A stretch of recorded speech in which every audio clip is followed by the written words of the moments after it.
नमस्कार साथियों, मैं डॉक्टर सुदेश कांतेजा आप सभी का डीएस एकेडमी के इस ऑनलाइन प्लेटफॉर्म पर स्वागत करती हूं। जैसा कि आप देख रहे हैं, इस समय की क्लासों में हम देख रहे हैं काव्यशास्त्र में भी आज की जो क्लास है हम देखेंगे अलंकार संप्रदाय में। इससे पूर्व की क्लास में हमने देखा था कि अलंकार क्या है। संस्कृत काव्यशास्त्री जो आचार्य हैं उनके अपने अपने क्या मत हैं। अलंकार किस आचार्य ने कितने अलंकारों का उल्लेख किया है और अलंकार संप्रदाय के प्रवर्तक कौन हैं, ये सब हम देख चुके हैं। रीतिकालीन आचार्यों की परिभाषाएं, आधुनिक जो आलोचक हैं, कवि हैं, उनकी परिभाषाएं और काव्यशास्त्री आचार्यों की परिभाषाओं सहित हम अलंकार संप्रदाय को पढ़ चुके हैं। आज की इस क्लास में, इससे पहले क्लास में हमने बताया था कि अलंकार मूलतः जो है वो दो प्रकार के होते हैं, शब्द अलंकार और अर्थ अलंकार। आज जो हम चर्चा करेंगे वो करेंगे शब्द अलंकार पे। शब्द अलंकार, जैसा कि आप देखते हैं कि जिस काव्य में शब्दों के माध्यम से या वर्णों के माध्यम से जो चमत्कार उत्पन्न होता है उसको शब्द अलंकार कहते हैं। और जहाँ पर काव्य में काव्य पंक्तियों का अर्थ निकालने के बाद में जब चमत्कार या हमें कुछ रसात्मकता मिलती है तो वहाँ पर शब्द अर्थ अलंकार होता है। तो चलिए शब्द अलंकार पढ़ें। इससे पहले हम आपको बता दें, यदि आप डीएस एकेडमी के द्वारा चलाई जा रही टीजीटी पीजीटी की टेस्ट श्रृंखला को ज्वाइन करना चाहते हैं तो डिस्क्रिप्शन में कॉन्टैक्ट नंबर दे रखा है, आप टेस्ट सीरीज़ ज्वाइन कर सकते हैं। टेस्ट सीरीज़ एकदम नवीन है, इसमें हम आपको इस टेस्ट श्रृंखला में हम आपको 50 टेस्ट पेपर दे रहे हैं। और यदि आपको कोई अन्य जानकारी चाहिए बैच से संबंधित, क्योंकि डीएस एकेडमी पे बैच भी चल रहे हैं, तो आप बैच से संबंधित जानकारी के लिए भी जो कॉन्टैक्ट नंबर है डिस्क्रिप्शन में, आप उसी पे कॉल करके जानकारी ले सकते हैं। और जैसा कि आप देख रहे हैं, आपको इस तरह की अन्य क्लासेस मिलती रहें, इसके लिए आप ये जो चैनल है डीएस एकेडमी का, आप इसको सब्सक्राइब कर लीजिए। तो जो भी क्लास आती रहेंगी, जैसे ही क्लास कोई अपलोड होगी वैसे ही आपको नोटिफिकेशन मिल जाएगा। या कोई भी प्रैक्टिस सेट या कोई भी अन्य जानकारी रहती है तो वो आपको मिल जाएगी। साथ ही में डिस्क्रिप्शन में व्हाट्सएप लिंक शेयर किया हुआ है, आप उसको व्हाट्सएप लिंक से व्हाट्सएप ज्वाइन कर लीजिए। उसमें क्या है कि जैसे नई रचनाएं रहती हैं 2023 की, जो जीवनी है, आत्मकथाएं हैं या उपन्यास हैं, कहानी हैं, ये जो नवीन रचनाएं होती हैं जो 2023 में प्रकाशित हुई हैं, 2022 में प्रकाशित हुई हैं, तो इस तरह की रचनाओं का संकलन आपको व्हाट्सएप ग्रुप में मिलता रहता है। तो चलिए बात करते हैं अभी की क्लास में। इस समय हम देख रहे हैं, अब बात करते हैं अनुप्रास अलंकार पे। शब्द अलंकार में भी जो पहला अलंकार हम पढ़ेंगे वो है अनुप्रास। अनुप्रास अलंकार की बात करें, अलंकार को तो आप समझ ही लिए हैं, तो अब यहाँ पे इस शब्द की तो बात नहीं करेंगे, यहाँ पे बात करेंगे इसकी अनुधन प्रास। अनु का मतलब होता है, जैसे कि आप देखते हैं ना, अनुकरण, यानी कि पुनः पुनः। ये अनुकरण यानी कि किसी भी चीज का यानी कि बार बार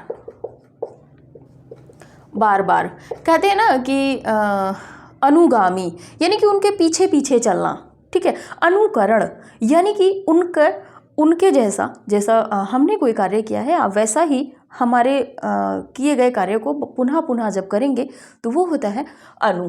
तो अनु का मतलब होता है बार बार, और प्रास मतलब होता है वर्ण या अक्षर, वर्ण या अक्षर। तो अनुप्रास का मतलब ही है कि जब कोई वर्ण या अक्षर जब बार बार आता है तो वहां पे अनुप्रास होता है, यानी कि पुनरावृत्ति जहां होती है वो वर्णों की हो या शब्दों की हो। अब यहाँ पे पुनरुक्ति प्रकाश अलंकार आप ना समझ लीजिएगा, यहाँ पे अनुप्रास अलंकार की बात कर रहे हैं। तो यहाँ पे दोनों ही शब्द रहेंगे, वर्ण भी रहेंगे और अक्षर भी रहेंगे, ठीक है। तो चलिए समझते हैं। जहां एक ही या जिस काव्य पंक्ति में, यहाँ पे लिख लीजिए,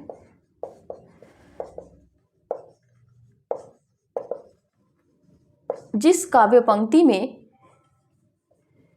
एक ही वर्ण या वर्ण समूह अनेक, यानी कि अनेक का मतलब है दो या अधिक बार, यानी कि दो से अधिक बार आता है, वहां अनुप्रास अलंकार होता है, ठीक है। आप सभी इसको जानते होंगे क्योंकि 6th क्लास से हम लोग इसको पढ़ना शुरू कर देते हैं। जैसे कि रघुपति राघव राजा राम, इसमें रा वर्ण की आवृत्ति हुई है, ठीक है, यानी कि ये रावण बार बार आया है। जैसे कि आप देखेंगे तरनी तनुजा तट तमाल तरुवर बहु छाए, ठीक है। या मुदित मनोहर मानस देखा, तो इसमें मा वर्ण की आवृत्ति हो रही है, या बार बार मा वर्ण आ रहा है। ठीक है, चलिए ये तो रहा अनुप्रास अलंकार। बात कर लेते हैं अनुप्रास अलंकार के भेद या प्रकार कितने हैं, तो 5 हैं। कौन से? एक है छेका अनुप्रास। पहले नंबर पे हम देख रहे हैं छेका अनुप्रास।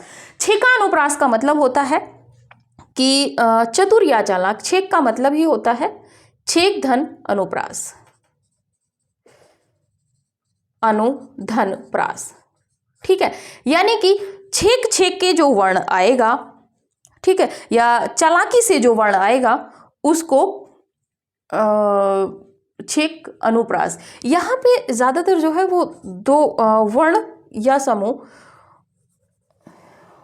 वर्ण या समूह 2 बार आता है। ठीक है, आप इसको थोड़ा सा ट्रिक लीजिए, बाकी आगे देखेंगे। दूसरा है वृत्त्यानुप्रास।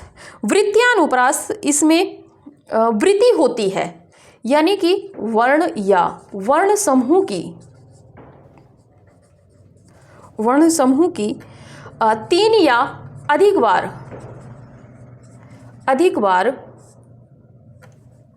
अधिक बार वृत्ति होती है।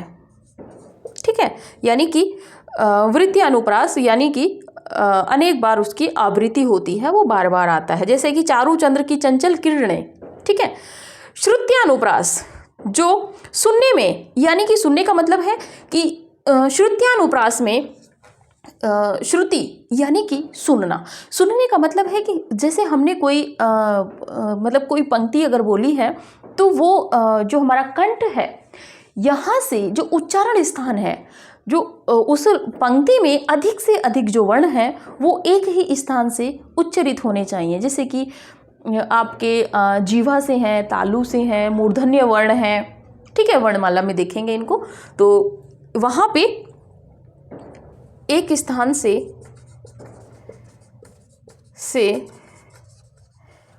उच्चरित वर्ण। ठीक है, अंत्यानुप्रास। अंत्यानुप्रास में बात करें तो इसमें जो अंतिम पद है, अंतिम पद या समूह की समानता।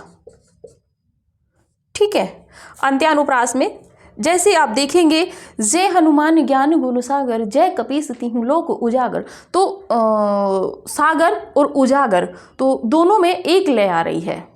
ठीक है, चलिए आगे बात कर लेते हैं लाटानुप्रास की। ठीक है, तो लाटानुप्रास को यदि आप देखेंगे तो इसमें भी जो दोनों पंक्तियां रहती हैं वो समान रहेंगी। आवृत्ति होगी पूर्ण रूप से खंड की और वाक्य की। वाक्य और खंड की जो पुनरावृत्ति होगी दोनों लाइनों में, लेकिन उनमें जो अर्थ है एक तरीके से यमक अलंकार का ठीक यहाँ पे विपरीत होता है। चलिए आप इसका स्क्रीनशॉट लीजिए, फिर आगे देखते हैं एक एक अलंकार को, अनुप्रास अलंकार के भेद में।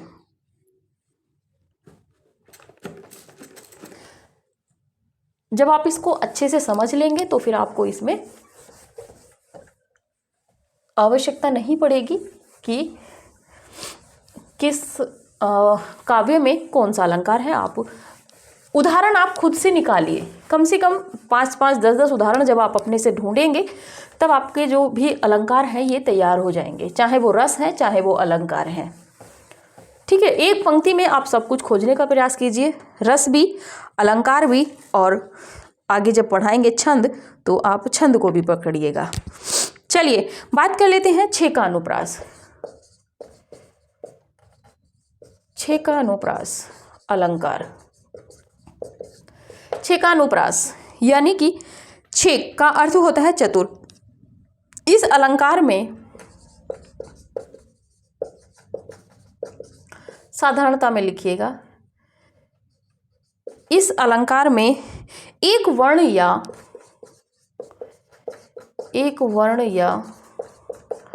वर्ण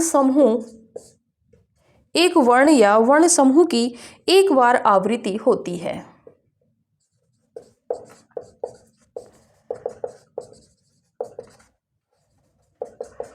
एक बार आवृत्ति होती है। अर्थात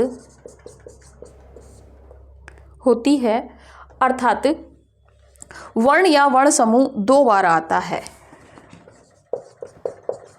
वर्ण या वर्ण समूह 2 बार आता है। ठीक है, जैसे कि आप देखेंगे उदाहरण में,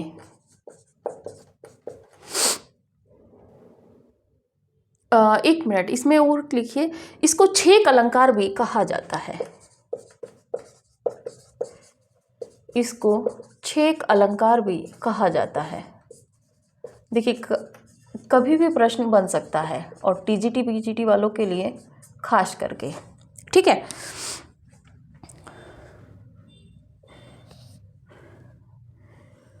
उदाहरण है, इस करुणा कलित हृदय में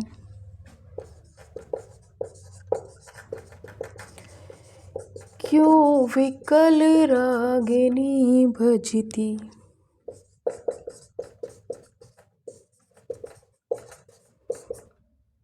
दूसरा उदाहरण देखिए, यहाँ पे देखिए का यानी कि ये 2 वर्ण छिके हैं, उसके बाद में ये का आया है। ठीक है, चलिए आगे बात कर लेते हैं दूसरे उदाहरण पे। परम पुनीत भरत आचरणु।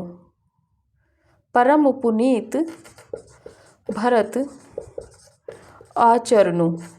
ठीक है, अब इसमें प वर्ण की पुनरावृत्ति हुई है। तीसरे नंबर पे बात करें, सब और छठा थी छाई।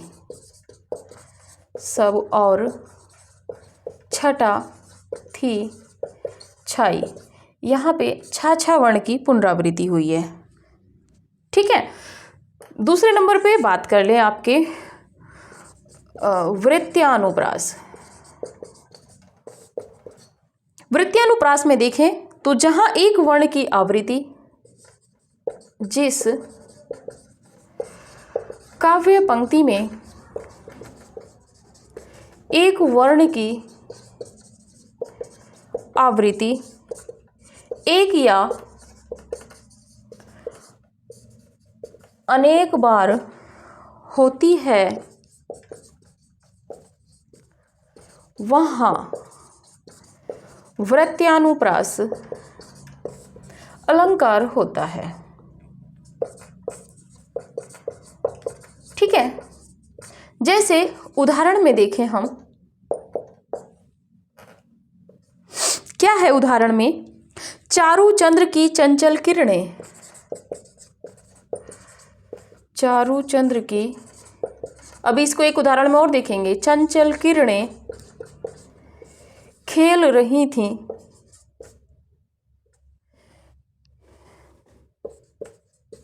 खेल रही थीं जल थल में। ठीक है, भव्य भावों में, भव्य भावों में भयानक भावना भरना नहीं। भव्य भावों में भयानक भावना भरना नहीं। भटक भावनाओं के भ्रम में,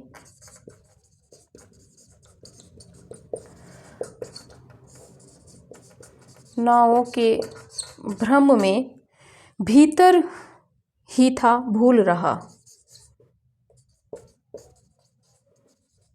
भीतर ही था भूल रहा। चलिए पहले इसको देख लेते हैं, इसके बाद आगे देखेंगे। ठीक है, बात कर रहे थे छेकानुप्रास। छेकानुप्रास यानी कि इसको छेक अनुप्रास भी कहा जाता है, जहाँ पे जिस काव्य पंक्ति में एक वर्ण या वर्ण समूह को एक बार आवृत्ति होती है, अर्थात वर्ण या वर्ण समूह 2 बार आता है। एक बार आवृत्ति यानी कि एक बार आया फिर पुनः एक बार दोबारा आया, तो 2 बार आवृत्ति होगी और ये बीच में वर्णों को छेक के आएगा। ठीक है, तो इसमें है इसको छेक अलंकार भी कहते हैं। क्या कहते हैं? छेक अलंकार के नाम से भी छेक अलंकार को जाना जाता है। जैसे कि उदाहरण में देखें, इस करुणा कलित हृदय में क्यों विकल रागिनी बजती। ठीक है, तो यहाँ पे का वर्ण आया है। ठीक है, दूसरा है परम पुनीत भरत आचरणु। इसमें यदि देखेंगे तो यहाँ पे अनुप्रास अलंकार में जो है वो शब्दों की ही वर्णों की ही आवृत्ति मुख्य है। परम और पुनीत में पापा वर्ण की आवृत्ति हुई है। सब और छठा थी छाई, इसमें छ वर्ण की आवृत्ति हुई है। बात करें दूसरे नंबर पे वृत्त्यानुप्रास। वृत्त्या यानी कि जिसमें वर्णों की वृत्ति हो, वर्ण जो है वो बार बार आए। जिस काव्य पंक्ति में एक वर्ण की आवृत्ति एक या अनेक बार होती है वहां वृत्त्यानुप्रास अलंकार होता है। यहाँ पे जो है वो 2 बार हो रही है। छेकानुप्रास में 2 बार वृत्ति हो रही है। वृत्त्यानुप्रास में वृत्ति अनेक बार हो रही है, यानी कि बार बार वृत्ति हो रही है। जैसे कि चारू चंद्र की चंचल किरणें खेल रही थी जल थल में। ठीक है, तो चा यानी कि एक या एक से अनेक बार। ठीक है, भव्य भावों में भा। ठीक है, भव्य भावों में भयानक भावना भरना नहीं। भटक भावनाओं के भ्रम में भीतर ही था भूल रहा। तो इसमें क्या है? वृत्त्यानुप्रास है। आप स्क्रीनशॉट लीजिए, इसके बाद आगे बढ़ेंगे, आगे क्लियर करेंगे बाकी के जो अलंकार हैं।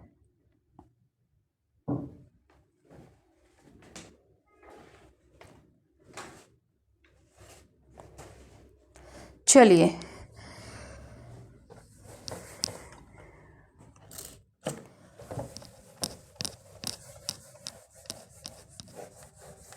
इस क्लास में अनुप्रास अलंकार ही कंप्लीट करेंगे। बाकी के जो शब्दालंकार हैं उनको अगली क्लास में देखेंगे।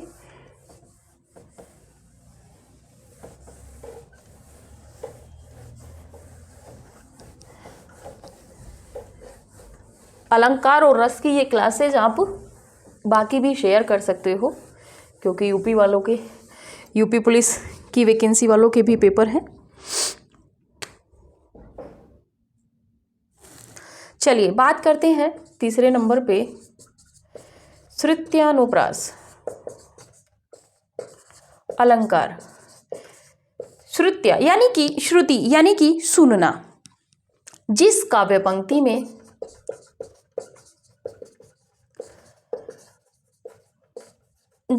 पंक्ति में एक ही वर्ण एक ही वर्ग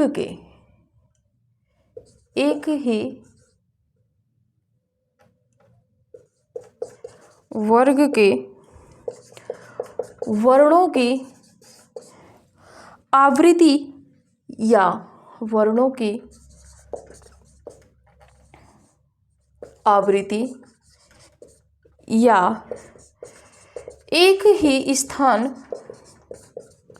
से उच्चारित होने वाले वर्णों की आवृत्ति होती है। होने वाले वर्णों की आवृत्ति होती है, वहाँ श्रुत्यानुप्रास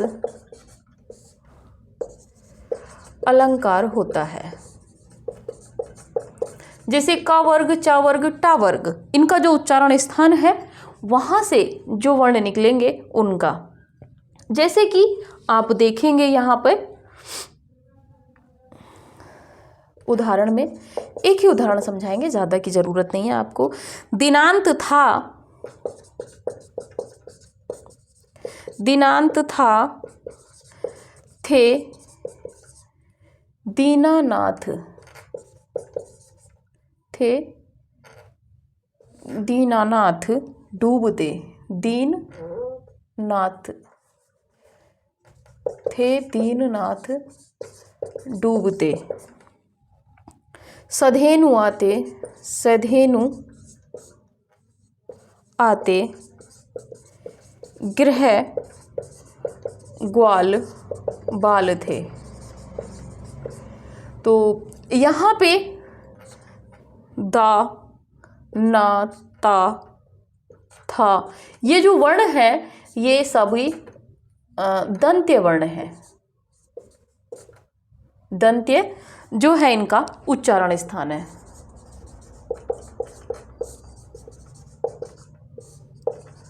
ठीक है। साबी, नाबी, ये सभी जो हैं ये आपके जो हैं दंत्य उच्चारण स्थान इनका है। 4th नंबर पे बात करें आपके तो अंत्यानुप्रास।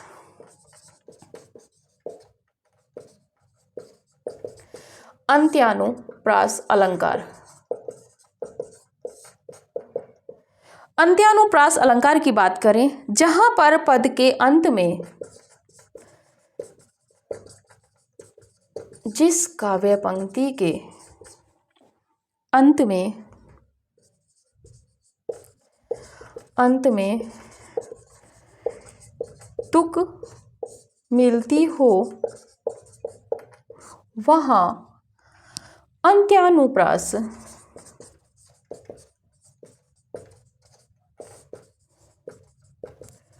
अलंकार होता है।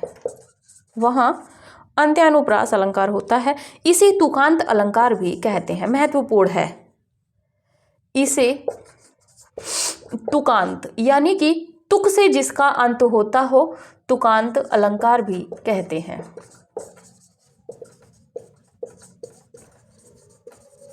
जैसे कि उदाहरण में आप देखेंगे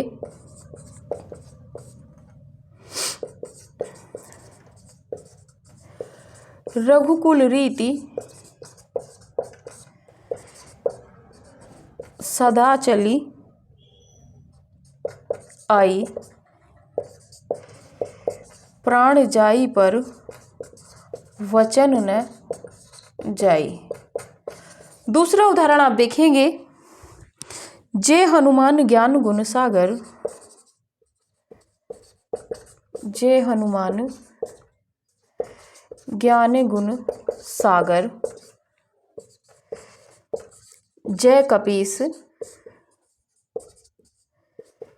तिहु लोक उजागर। तो यहाँ पे जो पंक्तियों का अंत है वहाँ पे तुकांत है, आई, जाई, सागर, उजागर। ठीक है, चलिए आगे बात कर लेते हैं यहाँ पे 5th नंबर पे, क्योंकि इतना ही महत्वपूर्ण है। लाटानुप्रास। लाटानुप्रास अलंकार। लाटानुप्रास अलंकार में यदि हम बात करें जिस काव्य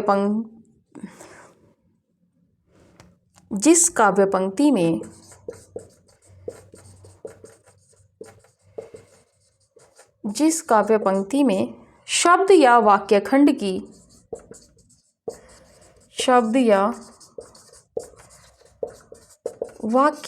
की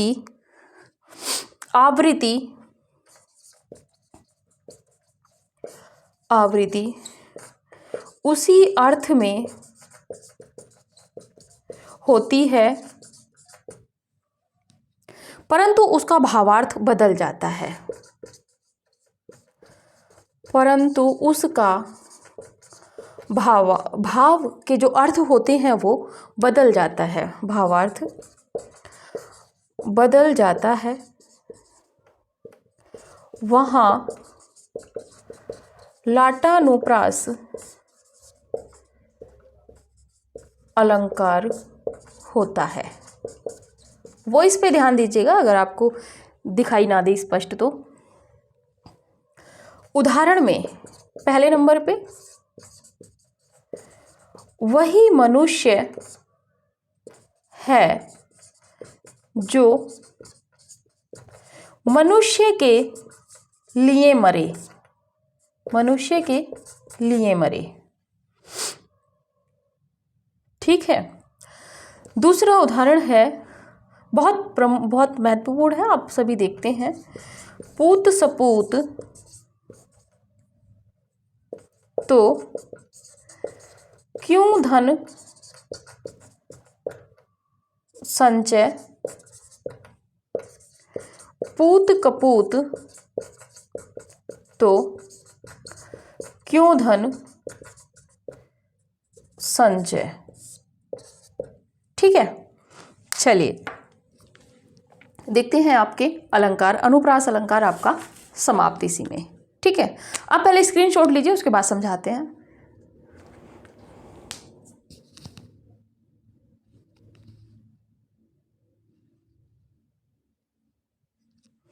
चलिए, श्रुत्यानुप्रास, श्रुत्यानुप्रास यानी कि जो सुनने में लगे कि हाँ एक ही जो रिदम है, एक ही जो वर्ग है, जो हमारा वर्णों का जो वर्गीकरण होता है उसका एक ही वर्ग है जहाँ से इन सब का उच्चारण किया जा रहा है। ठीक है, तो जिस काव्य पंक्ति में एक ही वर्ग के, चाहे वो का वर्ग हो, च वर्ग हो, टा वर्ग हो, ता वर्ग हो, प वर्ग हो, ठीक है, प फ ब भ म, ठीक है, तो कहना चाह रहे हैं कि एक ही वर्ग के वर्णों की, उस वर्ग में जो वर्ण आएंगे, क वर्ग में, च वर्ग में, ट वर्ग में, त वर्ग में, उन वर्णों की आवृत्ति या एक ही स्थान से उच्चारित होने वाले वर्णों की आवृत्ति होती है। जो एक ही स्थान से उच्चारित वर्ण होंगे, मुख के उच्चारण स्थानों में से किसी एक ही स्थान से जो वर्ण निकलेंगे, वहाँ उनकी जो आवृत्ति होगी वहाँ पर श्रुत्यानुप्रास होता है। जैसे कि दिनांत था थे दीननाथ डूबते, साधेनु आते ओत ग्रह ग्वाल बाल थे। ठीक है, तो ये है आपका यहाँ पे श्रुत्यानुप्रास, यानी कि ये जो सभी वर्ण हैं, ये सभी वर्ण आपके उसके हैं दंत्य, यानी कि दंत से उच्चारित हैं। ठीक है, चलिए आगे बात करते हैं अंत्यानुप्रास। अंत्यानुप्रास, इसमें क्या है कि इसमें अंत में अंत्यानुप्रास यानी कि अंत अनुप्रास। ठीक है, यानी कि अंत में अनु, यानी कि अनुकरण हो, अंत में हो, किसके अंत में हो, काव्य पंक्तियों के अंत में। ठीक है, यहाँ पे श्रुति हो, यानी कि जहाँ पे सुनने में एक ही वर्ण की या एक वर्ण, एक ही वर्ग उच्चारण वर्णों की आवृत्ति जहाँ होती है वहाँ पे श्रुत्यानुप्रास होता है, जहाँ पे सुनने में लगे कि एक ही उच्चारण स्थान से इनका उच्चारण किया जा रहा है, उच्चरित हो रहे हैं। अंत्यानुप्रास, अंत धन अनुधन प्रास, यानी कि अंत में जहाँ पे आवृत्ति होगी, जहाँ पे तुक आएगा वहाँ पे अंत्यानुप्रास होगा। जैसे कि जिस काव्य पंक्ति के अंत में, कहाँ पे, अंत में, अंत्यानुप्रास यानी कि अंत में तुक मिलती हो, वहाँ अंत्यानुप्रास अलंकार होता है और इसे तुकांत अलंकार भी कहते हैं, यानी कि इनका तुक मिल रहा है। जैसे कि आई जाई सागर उजागर, रघुकुल रीति सदा चली आई, प्राण जाई पर वचन न जाई, यानी कि ये दोनों अंत में क्या हुआ है, अंत में सेम वर्णों की आवृत्ति हुई है। जैसे कि जय हनुमान ज्ञान गुण सागर, जय कपीस तिहु लोक उजागर, तो सागर और उजागर अंतिम के जो वर्ण थे उनकी आवृत्ति हुई है। ठीक है, उनमें तुक मिला है। चलिए आगे बात करते हैं लाटानुप्रास। लाट धन अनुप्रास, यहाँ पे क्या है कि इसमें जिस काव्य पंक्ति में शब्द या वाक्य खंड की आवृत्ति उसी अर्थ में होती है परंतु उसका भावार्थ बदल जाता है, वहाँ लाटानुप्रास होता है। यहाँ पे देखिए, यहाँ पे आपको सेम पंक्तियाँ मिलेंगी लेकिन इनमें जो दो शब्द आएंगे उनके अर्थ बदल जाएंगे, यानी कि उनसे भावार्थ बदल जाएंगे, पूरा जो वाक्य है वो वही रहेगा। जैसे कि उदाहरण में आप देखिए, वही मनुष्य है जो मनुष्य के लिए मरे, पहला जो मनुष्य है वो व्यक्ति विशेष के लिए है। ठीक है, व्यक्ति विशेष के लिए, जैसे कि आप हैं और हम हैं, वही मनुष्य है यानी कि वही व्यक्ति है। जो मनुष्य, यहाँ पे जो मनुष्य है ये इंसानियत के लिए है। के लिए मरे। ठीक है, तो दोनों के जो है यहाँ पे भावार्थ बदल गए हैं, लेकिन शब्द क्या है, सेम है दोनों, मनुष्य मनुष्य। यहाँ पे कनक कनक ना लेके आइएगा, यहाँ पे मनुष्य मनुष्य है। बात करते हैं दूसरे पे, तो पूत सपूत तो क्यों धन संचय। यदि आपका पुत्र सपूत है यानी कि सुपुत्र है, सुयोग्य है, तो आपको धन की जोड़ने की आवश्यकता ही नहीं है। और पूत कपूत तो क्यों धन संचय, यदि आपका आपका जो पुत्र है, जो बेटा है, यदि वो कपूत है यानी कि बुरा है, अन्य जो व्यसन है उनमें पड़ा हुआ है, तो आप कितना भी धन का संचयन कर लो, वो उसको सबको मतलब बेच के व्यर्थ कर देगा, कुछ भी नहीं बचेगा। तो इसीलिए आपको इन दोनों अवस्थाओं में किसी में भी धन को जोड़ने की आवश्यकता नहीं है। तो दोनों में भाव तो सेम है कि पूत सपूत तो क्यों धन संचय। यदि आपका पुत्र सुपुत्र है तो फिर आपको धन को जोड़ने की आवश्यकता नहीं है, और यदि आपका पुत्र जो है वो कपूत है यानी कि बिगड़ा हुआ है, अनेक व्यसन करता है, लड़ाई झगड़े करता है, कुछ भी करता है, तो भी आपको फिर धन को जोड़ने की आवश्यकता नहीं है, क्योंकि वो जोड़े हुए खजाने को भी खाली कर देगा और ये खाली घर को भी भर देगा। ठीक है, तो दोनों ही परिस्थितियों में आपको धन को जोड़ने की आवश्यकता नहीं है। तो यहाँ पे लाटा अनुप्रास अलंकार है। ठीक है, तो मुझे लग रहा है कि अलंकार आपको जो शब्दालंकार में अनुप्रास अलंकार और उसके भी भेद ये क्लियर हुए होंगे। इसके बाद के जो अलंकार हैं शब्दालंकार, उनको देखेंगे, कोशिश करेंगे कि एक ही क्लास में देखें। तो बाकी की अगर आप बैच ज्वाइन करना चाहते हैं या टेस्ट सीरीज कुछ भी, उसके लिए आप कॉल करेंगे 9568802463। किसी भी जानकारी के लिए आप इसी नंबर पे कॉल करेंगे। टेस्ट पेपर में यदि आपको डेमो लेना है तब भी आप इसी नंबर पे व्हाट्सअप मैसेज देंगे। ध्यान रखें, व्हाट्सअप कॉल कोई नहीं करेगा, साधारण कॉल ही आपको करनी है। ठीक है, तो अभी की क्लास यहीं तक रखते हैं, मिलेंगे अगली क्लास में अगले शब्द अलंकारों के साथ में। तब तक के लिए नमस्कार।